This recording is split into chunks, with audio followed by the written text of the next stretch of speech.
Dear Littler, I run HR for a business with locations across the West Coast. One of our store managers, Romeo, called today to inform me that he is now dating the assistant manager, Juliet, at his location in Los Angeles. I hate to crush young love, but this relationship seems wildly inappropriate. How do I handle this uncomfortable situation? Signed, Hardened in Half Moon Bay. Roses are red, violets are blue. Our employees are dating. What do we do? Even when it's not Valentine's Day, workplace romances are extremely common. According to surveys, more than half of employees report having dated a coworker at some point in time. People spend a lot of time at work, so it's not surprising that Cupid's arrow strikes while couples are on the clock. Although office romances are not unusual, they do create a whole host of legal and practical concerns for employers. Ultimately, behavior that affects the workplace is your employer's business, but off-duty conduct that does not affect the office presumably is not. Many employers maintain some sort of policy concerning romantic relationships at work. While businesses might wish to ban all coworkers from dating, there are a few very serious problems with that approach. It's not very realistic from an enforcement perspective, and such a policy can have unintended and very negative consequences.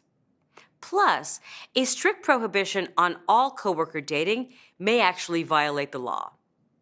In your home state of California and in a handful of other jurisdictions, an employer cannot punish employees for participating in lawful off-duty conduct.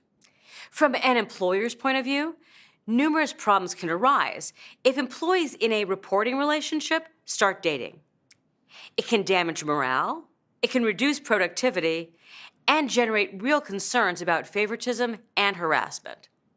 To avoid these dilemmas, employers commonly forbid employees from entering into romantic relationships with any coworker if they supervise the coworker, or if they're in a position where they may affect the compensation or terms and conditions of employment of the other individual. Despite protections for individuals participating in lawful off-duty conduct, California employers also may consider a policy restricting employees from dating colleagues who report to them. Many businesses require employees to inform human resources if they enter into romantic relationships with a subordinate. These policies typically obligate the couple to inform the employer if a personal relationship ends. With all that in mind, you could start addressing the situation with Romeo and Juliet by reviewing your employer's existing policies. Do they comply with your applicable state law?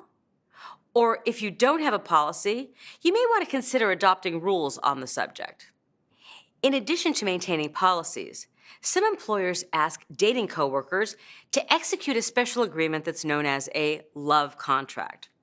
Love contracts can include numerous provisions, including the company policy on dating, confirming that the employees are not in a reporting relationship, or asking them to represent that the relationship is entirely consensual. That being said, because your employer has operations in California, you should be aware that recent changes in the law there limit the enforceability of certain waivers and releases. Employers in the Golden State should consult with counsel and proceed very cautiously with any employment agreements, including love contracts, that might include language contradictory to the new laws.